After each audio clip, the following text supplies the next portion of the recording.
Spring 1944, Panzertruppenschule 2, Paderborn, Germany. The instructor has been teaching tank gunnery for 3 years. He has been on the Eastern Front. He has destroyed Soviet T-34s and KV-1s and American Lend-Lease tanks in sufficient numbers that his students, most of them young men who have not yet heard a shot fired in anger, look at him with the specific attention reserved for men who have done the thing being described. He has a diagram of the M4 Sherman pinned to the board behind him. It is a precise engineering drawing, derived from detailed evaluation of captured specimens by the Wehrmacht's Technical Intelligence Arm. He walks to the board, picks up a piece of chalk, and draws a circle on the diagram.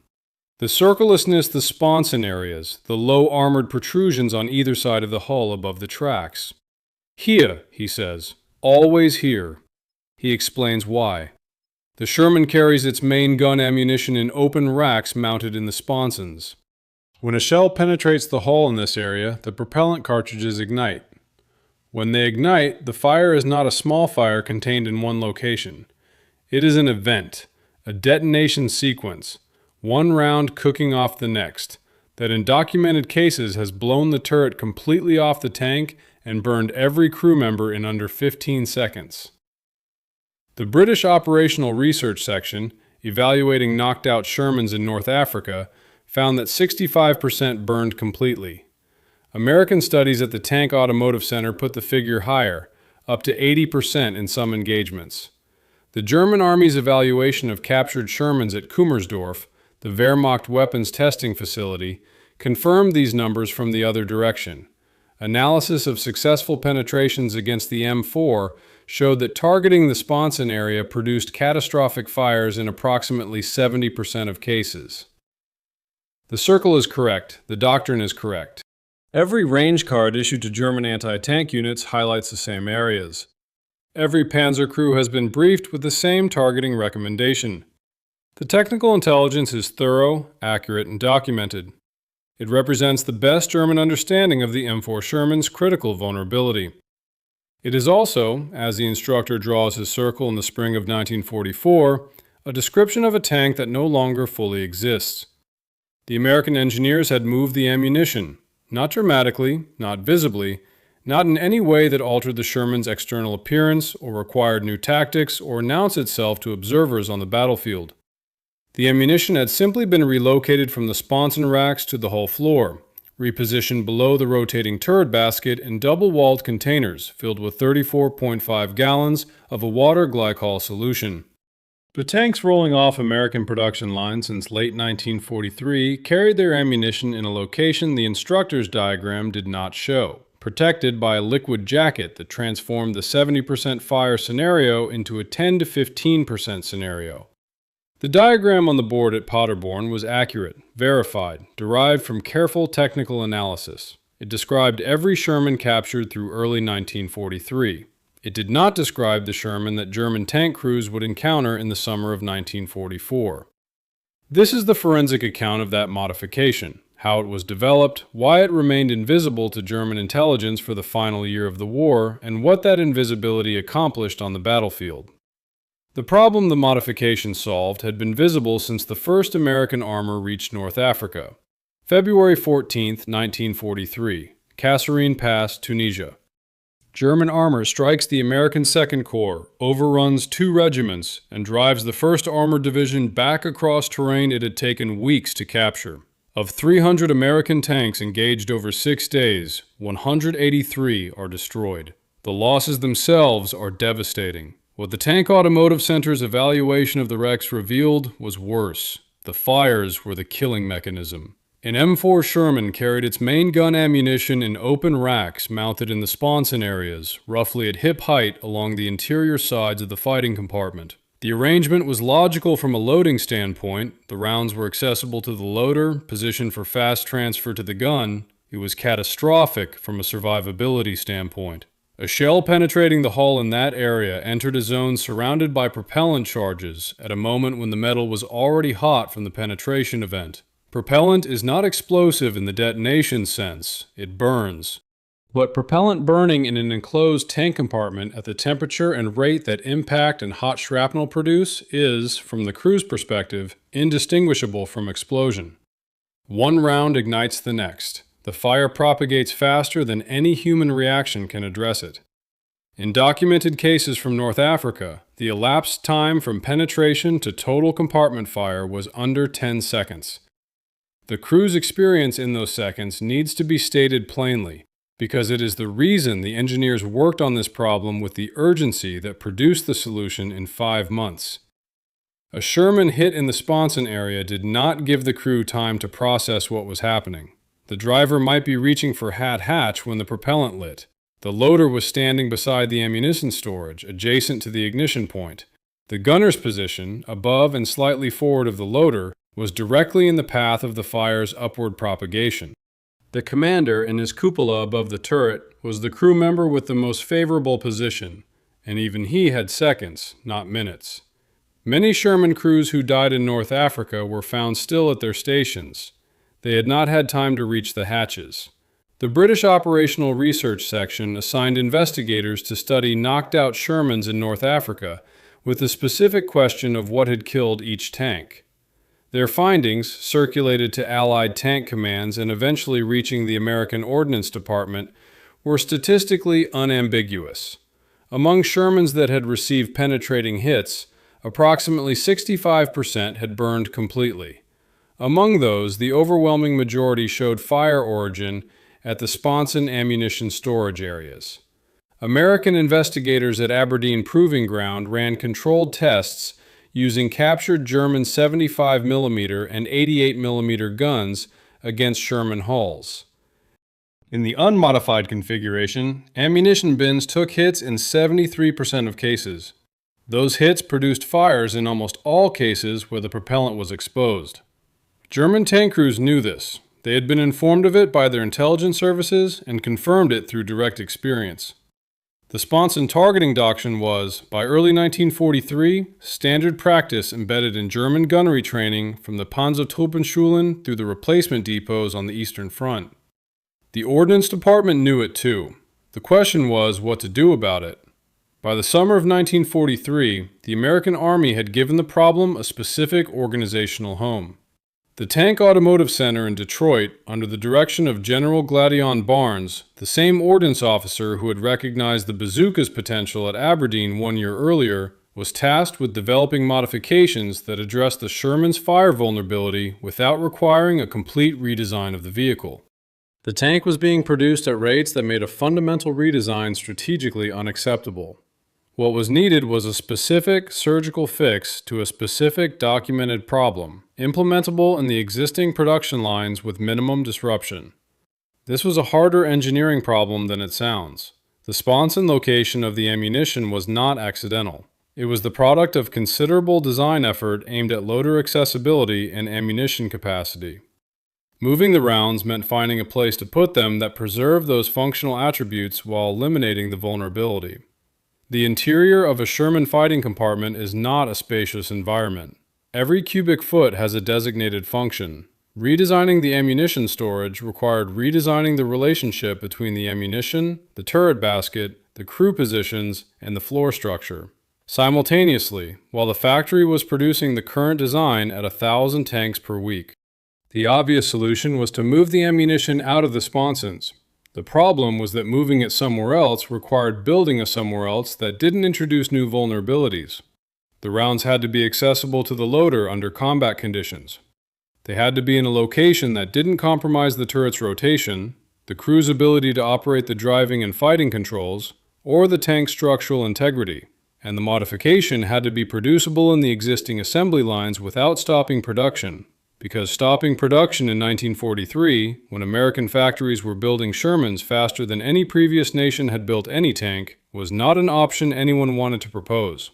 A chemical engineer named Howard Simpson, working as a consultant to the Tank Automotive Center in the autumn of 1943, attended a design review meeting at which the relocation problem was being discussed.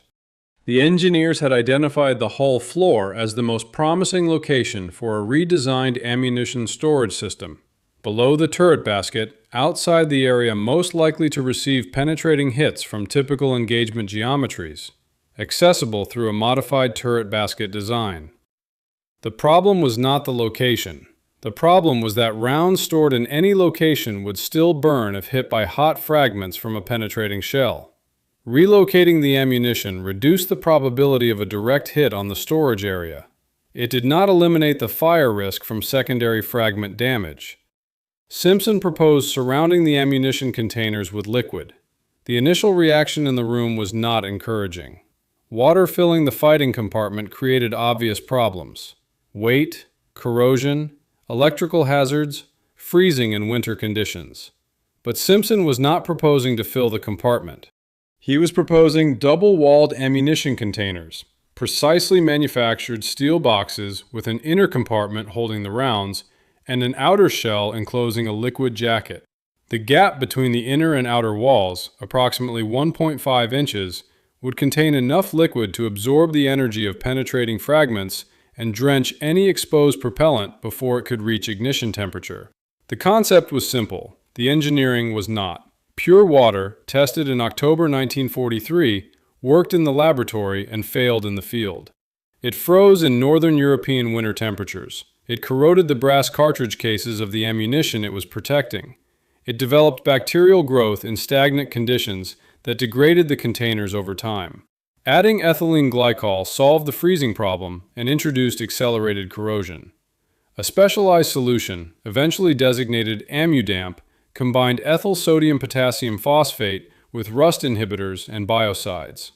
AmmuDamp remained liquid to minus 40 degrees Fahrenheit, resisted corrosion, inhibited biological growth, and actually improved fire suppression over pure water because the phosphate chemistry interacted with burning propellant to suppress the combustion reaction at the molecular level. Aberdeen Proving Ground tested the final system against the same German guns that had produced 73% fire rates against the unmodified design. Wet stowage containers, when hit, produced fire in approximately 15% of cases. The 4-to-1 reduction was confirmed across multiple test series, multiple ammunition types, and multiple impact angles. The modification added approximately 900 pounds to the tank's combat weight. It required complete redesign of the hull floor to accommodate the storage containers below the turret basket. It required modifications to the turret basket itself to allow access to the floor storage while maintaining the basket's rotational function. It required new welding jigs, new assembly sequences, new quality control procedures for verifying liquid levels through inspection ports. The Fisher Body Tank Arsenal in Grand Blanc, Michigan incorporated all of these changes into production without halting the assembly line.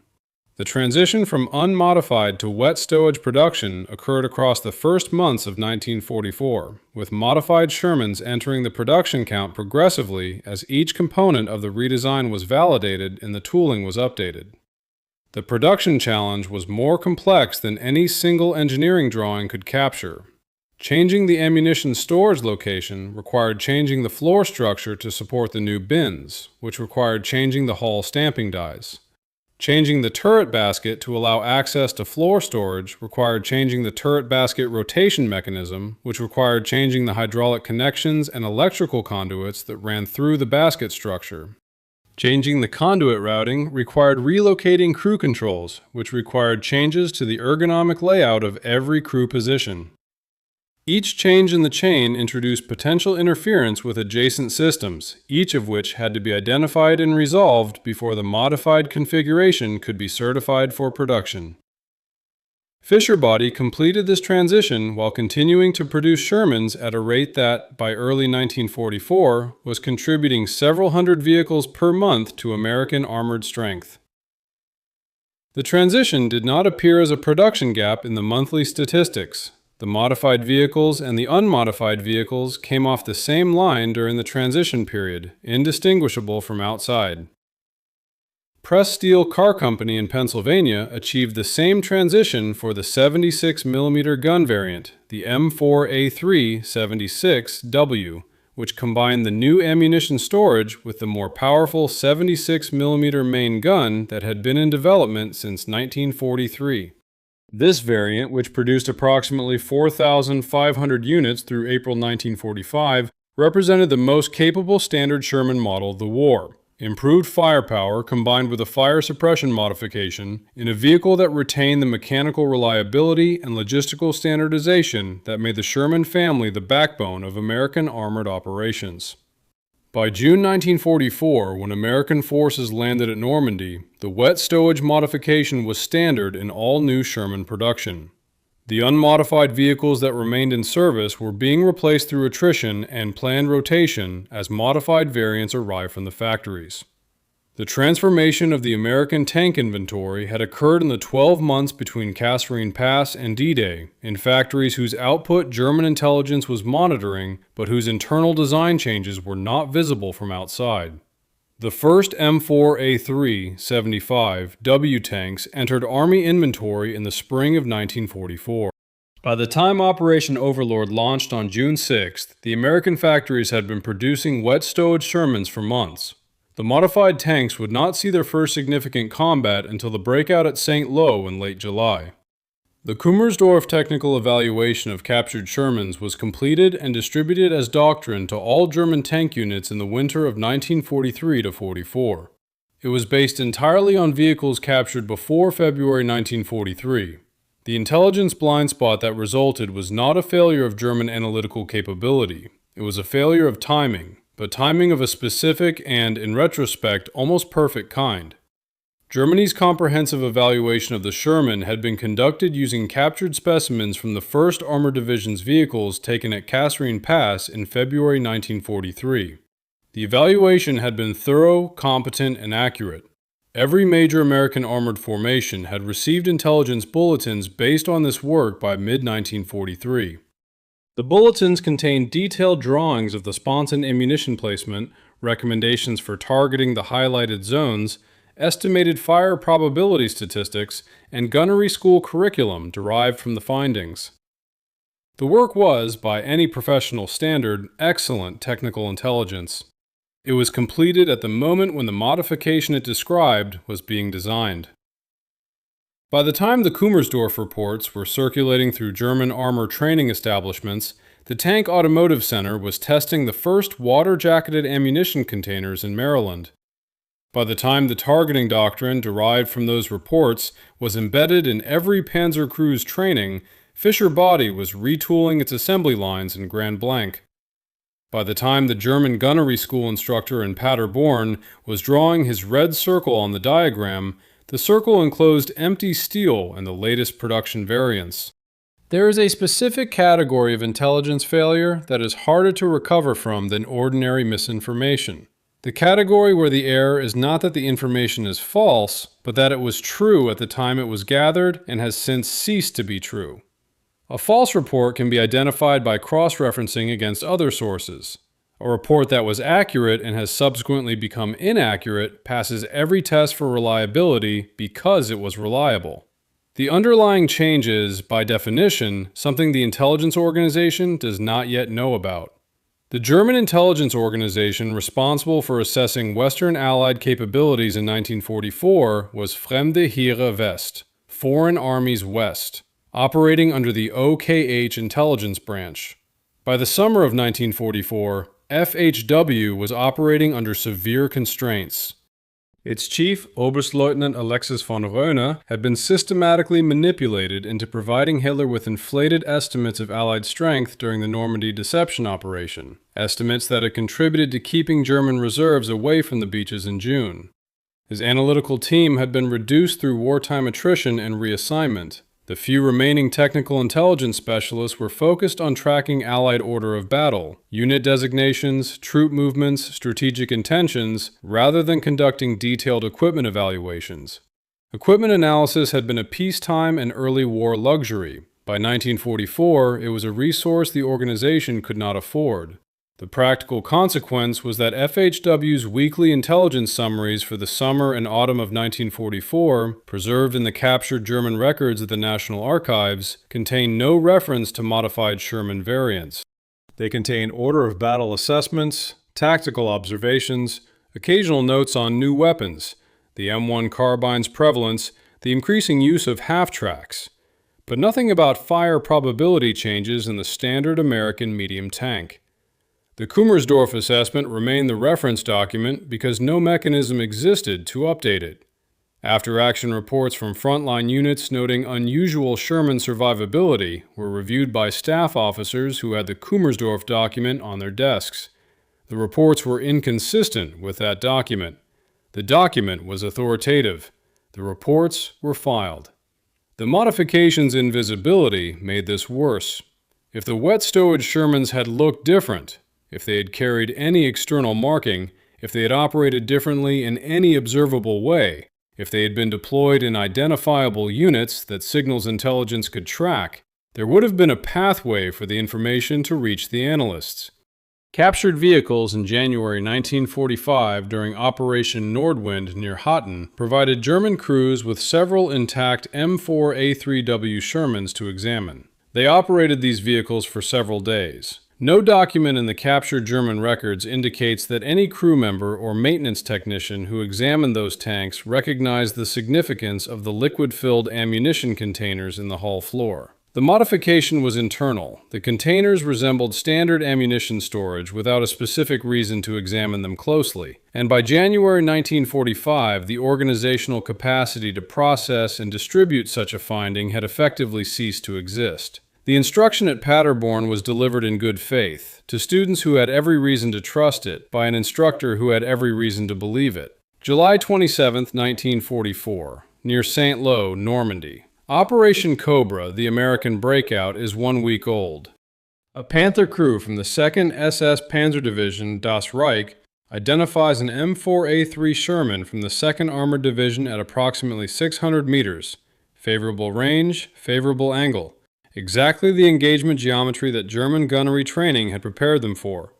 The gunner places the reticle on the left sponson area, the exact zone circled in red on the diagram at Paderborn. He fires. The round penetrates. The Panther crew watches the target, waiting for the fire that every piece of training they have received tells them is coming. The fire does not come. The Sherman's turret traverses. Its 76mm gun is searching for the source of the incoming round. What the Panther crew does not know is that the round which penetrated the left sponson passed through empty steel. The ammunition is 3 feet lower in the hull floor, in containers filled with Amudam solution. The German loader is reaching for another round. The after-action report his unit files that evening, preserved in German divisional records captured by the Allies in 1945 and now held at the Bundesarchiv Militärarchiv in Freiburg, describes the engagement as an anomaly, a penetration that failed to produce expected results, attributed to possible crew error in selecting the aiming point or possible variation in the ammunition lot. The recommendation section of the report advises crews to ensure accuracy of sponson targeting before firing. The Das Reich Division's gunnery officer annotates the report with a note: crew to receive refresher training on sponson targeting. The information circulates as a training deficiency, not as an equipment change. It is not a training deficiency. It is the new baseline. During Operation Cobra, the 2nd and 3rd Armored Divisions operated approximately 200 wet stowage Shermans among their total tank strength. American maintenance battalions recovered and returned to service 67% of all knocked-out tanks during the operation, a recovery rate that previous operations had not approached. Third Army's after-action analysis noted, without connecting the numbers to a specific cause, that tank battalion combat strength was being maintained at unexpected levels despite sustained engagement. German armored commanders noted in their war diaries frustration at American armored strength persisting beyond projected levels. The war diary of the 47th Panzer Corps, operating in the same sector during the Cobra breakout, records on July 30th, enemy armored strength not diminishing as expected despite repeated successful engagements. Cause unknown. By August 5th, the same diary records, request updated intelligence on American tank replacement rates. The request appears to have received no substantive response. September 18th to 22nd, 1944. Arracourt, Lorraine, France. The Battle of Arracourt is the largest tank engagement on the Western Front in 1944. and the clearest single demonstration of what the wet stowage modification had accomplished. The 113th Panzer Brigade, freshly equipped with Panthers and Panzer IVs, staffed with crews from the Eastern Front, attacks American positions held by Combat Command A of the 4th Armored Division. The German commander's planning is based on standard assessments of American armored capability. Sherman tanks are vulnerable to Panthers at any combat range, fire at high rates when penetrated, and require replacement from reserves at a tempo that limits sustained American offensive operations. The tactical context favored the attacker. Morning fog over the Lorraine Plateau limited visibility to 50 meters or less during the initial hours of the German assault on September 19th, allowing Panthers to close the ranges where their technical advantage over the Sherman was most pronounced. German tank crews had trained extensively for exactly this engagement geometry: close range, favorable armor angle, penetrating hits on known vulnerability zones. The opening phase of the engagement goes as predicted. Panthers achieve penetrations on Shermans at favorable ranges. The gunners are targeting the correct areas per doctrine. Penetrating hits are achieved at the expected rate. The American Shermans do not burn at the expected rate. From the Sherman crew's perspective, what the modification provided was time. The few seconds between a penetrating hit and the onset of uncontrollable fire, time that, in the unmodified vehicle, typically did not exist, now existed in most cases. A crew that might have been caught before they could reach their hatches now had a chance to reach them. A loader standing beside the sponson rack at the moment of penetration now found himself beside a steel box containing water rather than propellant. The fire risk was not eliminated. It was reduced to a level that allowed human reaction to matter. Staff Sergeant Lafayette Poole, commanding an M4 A376W from the 3rd Armored Division, fought through the Arracourt area during this period and kept records that have been preserved in unit histories. Poole's tank sustained multiple penetrations during the fighting. Each time, the crew survived and the tank returned to action. The repeated survivability of hit tanks in this period is documented not only in after-action reports, but in the maintenance records of the 3rd Armored's ordnance companies, which tracked vehicles by hull number and recorded the sequence of damage, repair, and return to service. The 4th Armored Division suffers 151 Sherman losses during the Arracourt engagements. This is the number German intelligence records as the measure of American losses. Of those 151 hits, only 41 tanks are complete write-offs. The remaining 110 are recovered, repaired, and returned to service, most within a week. German intelligence, counting all 151 as permanent losses, concludes that the 4th Armored is significantly attrited. The division continues offensive operations throughout the engagement period. At Arracourt, the 4th Armored kills 86 German tanks against 41 of their own permanent losses. The 113th Panzer Brigade is effectively destroyed as a combat formation. The ratio is not explained by firepower. The 4th Armored Shermans were not significantly more capable of killing Panthers than they had been in 1943. What had changed was not what they could kill, but how difficult they were to kill permanently. A force that loses 151 tanks but recovers and repairs 110 of them is not a force that has suffered 151 tank losses.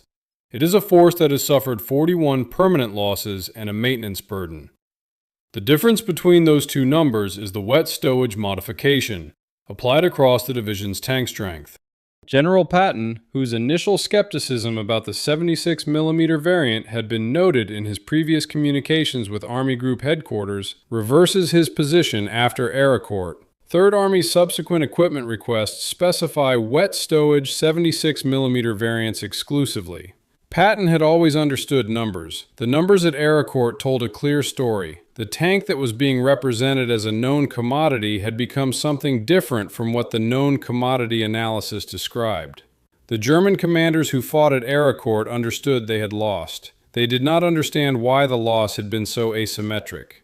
Their after-action reports describe American tanks surviving hits that should have been kills. They attribute this to exceptional American maintenance capabilities, to possible errors in ammunition quality, to inaccurate combat reporting from stressed crews. None of the reports suggested the fundamental technical parameter, the probability of fire after a penetrating hit, had changed. The reports are not dishonest. They are based on the only framework available, the technical evaluation that said these tanks burned at 70%.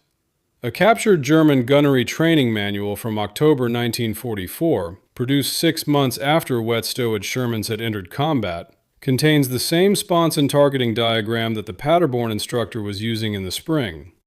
The manual section on Sherman engagement had not been updated. It describes the 1943 vehicle in present tense as the standard American medium tank in service. No correction or amendment had been issued. The men who printed the manual did not know an amendment was needed. Staff Sergeant Reuben Rivers served with the 761st Tank Battalion, the African American armored unit that entered combat in October 1944 and fought for 183 continuous days through France and Germany. A separate class of modified Sherman deserves specific mention here because it represents the combination of the wet stowage modification with the second layer of protection that produced a vehicle of particular tactical significance. The M4A3E2, known as the Jumbo, was a specially armored assault variant produced specifically for the Normandy campaign. Its frontal armor was increased to 4 inches compared to 2.5 inches on the standard M4A3. Turret armor reached 6 inches. The combination with wet stowage ammunition protection made the Jumbo a vehicle that could absorb punishment from multiple sources simultaneously. The thick armor reduced penetrations from the front, and the liquid-jacketed floor storage reduced fires from the hits that did penetrate. Production of the Jumbo began in May 1944. A total of 254 vehicles were completed before production ended in January 1945. Small numbers relative to the standard Sherman, but the Jumbos were deployed as deliberate assault tools, placed at the front of armored columns tasked with breaching fixed defensive positions, used to lead attacks into fortified towns where the density of anti-tank weapons made any less protected vehicle's survival uncertain. By November 1944, 1st Army fielded 105 M4A3E2 Jumbos across multiple tank battalions. 3rd Army had an additional 90 in 6 battalions. These vehicles were spearheading assaults on German defensive lines where German anti-tank doctrine, targeting the sponson areas, was producing penetrations that the Jumbo's floor storage was designed to survive. German technical intelligence had no specific assessment of the Jumbo. The vehicle had been produced, shipped, and deployed in the period when German technical intelligence collection was operating at minimal capacity. Field reports from units that engaged Jumbos described them as heavily armored Shermans with unusual survivability, without identifying the vehicle type or connecting the observation to a specific production variant. The M4A3E2's combat record in the autumn and winter of 1944 reflected the compound effect of 2 modifications working simultaneously: fewer penetrations because of the heavier armor, and fewer fires from the penetrations that did occur because of the wet stowage. German units that encountered Jumbos in assault operations found themselves engaging vehicles that absorbed hits the crew of a standard Sherman would not have survived, and continued fighting from hits that would have produced fires in any pre-modification vehicle. The Jumbo was not a common vehicle. It was not the primary means by which the wet stowage modification changed the armored balance, but it represents the endpoint of the design philosophy that produced the modification. Identify the specific problem, develop a practical solution, implement it in the existing production system, field it before the enemy understands what has changed. On November 19, 1944, near Gibling, France, Rivers' M4A376W took 2 penetrating hits in rapid succession. The first hit penetrated the hull. The second hit penetrated the turret. Either hit, by the technical parameters of an unmodified Sherman, would have had roughly a 70% probability of killing everyone in the tank through fire. Rivers was wounded by the hits. His crew survived. His tank was operational. He continued the advance. Rivers was mortally wounded on November 19th when his tank was hit a 3rd time while he was directing his crew from the exposed commander's position, having refused evacuation despite his wounds. He received the Medal of Honor posthumously in 1997. The 2 non-fatal hits on November 19th are not the primary reason for the Medal of Honor. That is, his refusal to abandon his crew and his continuing to fight while wounded. But they are part of the record. 2 penetrating hits on a tank that, in the 1943 technical analysis, would have been expected to produce catastrophic fires in approximately 140% of cases, meaning both hits combined should have been more than sufficient to destroy the tank and kill the crew with fire. Both hits produced repairable damage. The crew survived. This is not an exception to the rule. By 1944, it was the rule. The modification had made it the rule. The post-war evidence for what German forces knew and did not know during this period is more complete than most intelligence assessments, because the losing side's internal communications were captured intact and studied by American and British intelligence services. The conclusion drawn from that study is unusually straightforward. German tank forces fought the entire final year of the war on the basis of targeting doctrine that was technically accurate for 1943 vehicles and systematically incorrect for the vehicles they were actually facing. Not a single major German armored unit's after-action reports from the 1944 to 1945 period contain language recognizing that Sherman fire survivability had fundamentally changed. The war diaries of the 2nd Panzer Division, the 116th Panzer Division, the 1st SS Panzer Division Leibstandarte, and the 2nd SS Panzer Division Das Reich, the most heavily engaged German armored formations on the Western Front, do not record awareness of the modification.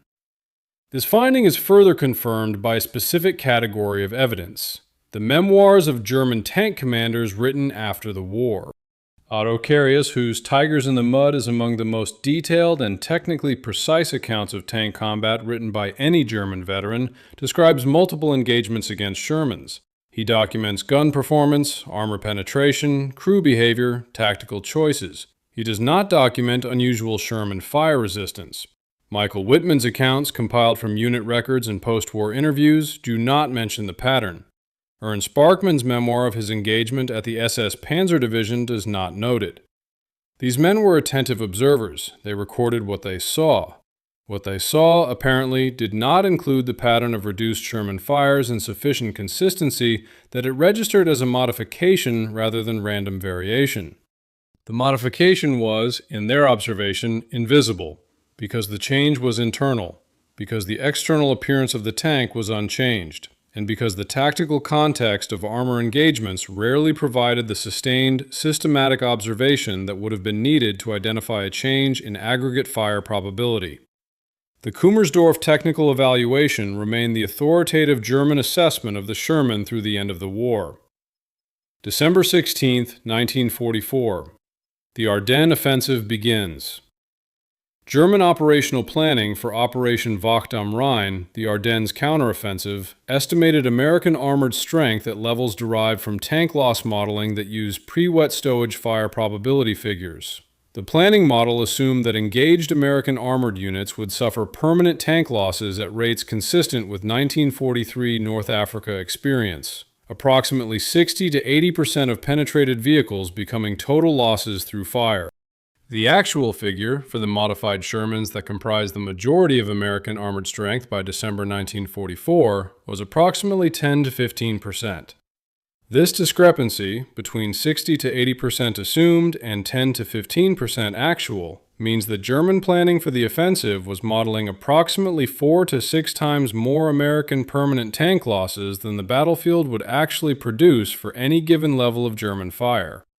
Their estimates of American armored reserve requirements, their projections of how quickly American tank strength would degrade under sustained engagement, their calculations of how many German tanks would be required to overwhelm specific American armored positions, all of these calculations were derived from a parameter that was wrong by a factor of 4 to 6. The planning errors compounded. German commanders who assessed that they had degraded American armored strength to ineffective levels, based on penetration counts that, by 1943 doctrine, should have produced fires and permanent losses, encountered American armored counterattacks they had not anticipated from forces they believed to be combat ineffective. The 30th Infantry Division's defense at Mortain in early August 1944, supported by tank battalions equipped with modified Shermans, had provided the first large-scale evidence of this pattern. The Ardennes offensive provided further evidence. German after-action analysis did not integrate this evidence into a revised assessment of Sherman fire probability because the analysts were not looking for a revision. They were looking for explanations within the existing framework. The framework said Shermans burned at high rates. The observations that contradicted this were attributed to American maintenance efficiency, favorable terrain, weather conditions, or reporting errors. The intelligence failure was self-sealing. Its conclusion was immune to disconfirmation because any evidence that contradicted it was explicable within the framework without modifying the framework's central assumption. Here is the full forensic accounting. In November 1943, American engineers at the Tank Automotive Center developed a modification to the M4 Sherman that relocated the main gun ammunition from exposed sponson racks to double-walled floor containers filled with a fire-suppressant liquid solution. The modification reduced the probability of catastrophic fire after a penetrating hit from 60 to 80% to 10 to 15%. It added approximately 900 pounds to the tank's combat weight and required significant production retooling across multiple assembly facilities. The modification entered production across American Sherman variants beginning in late 1943 and early 1944.